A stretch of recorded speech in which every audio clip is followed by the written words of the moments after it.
doing a halftime report for the Bears. It ain't looking good. The Bears are losing 14-9, and it's just not looking good. Not looking good at all.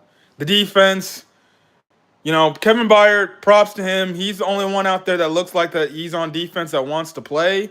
He's already got 2 interceptions on Geno Smith today, and things like that. But outside of that, like for all intents and purposes, outside that big touchdown run from Ashton Genty, the Bears defense is doing all it can to give the offense opportunities to basically get in the game and take the lead. Like we realistically should be up 20. We should have 21 points right now. The offense should have 21 points. The offense has been absolutely terrible. So done. Um, you know, everything we've done in the week 3 game against the Cowboys is not working. The Raiders defensive line is getting absolute pressure all over the place. Max Crosby, you saw the first quarter. The dude was wrecking the absolute hell of the game. Now, why the Bears continue to go at him, I have absolutely no freaking clue. They continue to go at this dude, and they continue to just try to think that he ain't going to make a problem. He is wrecking the game, and realistically, the entire D line for the Raiders is wrecking the team. Caleb had a few batted balls. That's got to be the thing, and maybe that's what led to that Rome incompletion. He's got to throw a little bit higher because people are batting the ball at the line. The run game is virtually non-existent, man. I have no hope for this run game getting started, like at all. Like this run game is non-existent.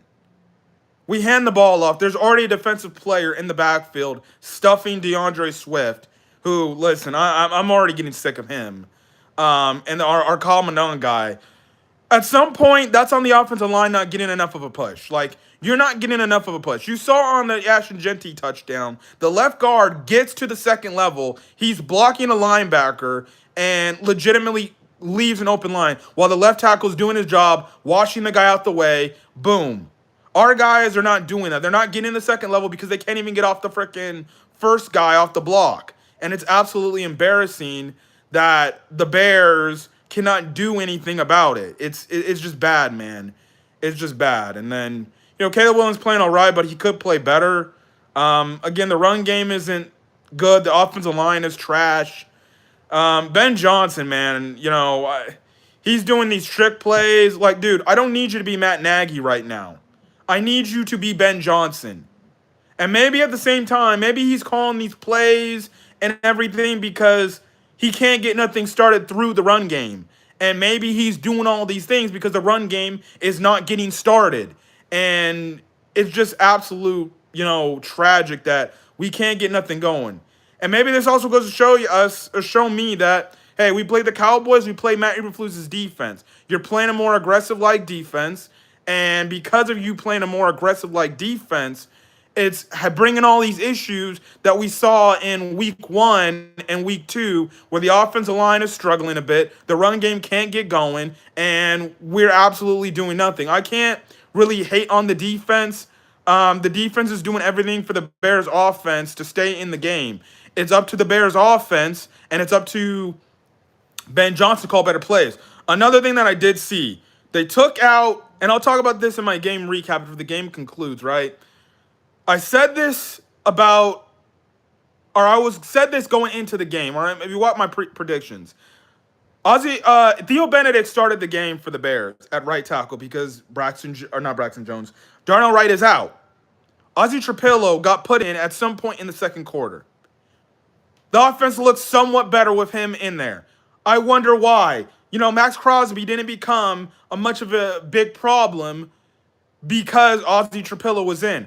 I wonder why, because guess what? You're not putting an undrafted rookie there as opposed to a rookie you drafted in the second round. This is the mind-boggling stuff that I'm talking about. Like, what are we doing? Why are you not starting Ozzie Trapillo, who was a high second-round draft pick in your NFL draft, and you're starting an undrafted freaking player over him? That makes no sense, and it makes it go to just, again, Just the trenches alone getting destroyed again.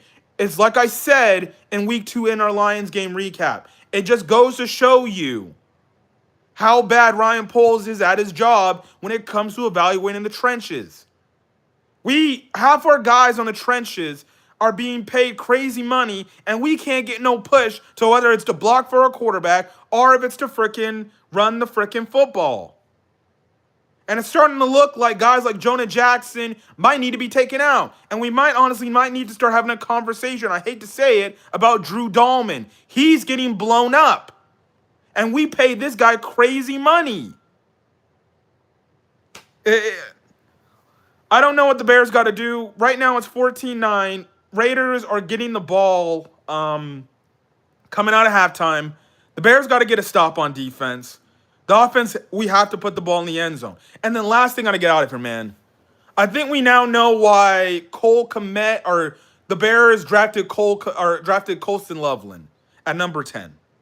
Plays where we see where Cole Kmet drops a wide open pass that puts us on the goal line, and maybe that leads us to getting a touchdown, but because of it, it ended up having a bad ripple effect. And then we end up having to punt the ball away because you don't have a kicker that can kick 65 plus yards. You have Cole Kmet drop 2 passes, especially one on the sideline when Caleb does his magic stuff where he throws to the sideline. He drops that too. And you wonder why the Bears drafted a tight end at number 10. Because they're clearly showing you Cole Kmet is the type of guy we can't trust, and he's the type of guy that we can't rely upon to be our starting tight end. And it, again, shows you why they drafted Colston Loveland. Because Cole Kmet is not it. And this isn't the first time we have not seen Cole Kmet drop wide open passes. We've seen Cole Kmet in his Bears tenure drop passes that should be caught. So, yeah. Regardless, the second half just kicked off, guys. I'm gonna stop this live stream. Maybe I might start to do this more for Bear games, just giving my thoughts at halftime. But Bears game going back on. We'll see you guys sometime for the Bears game recap. Hopefully the Bears can pull off this win and find a way to win.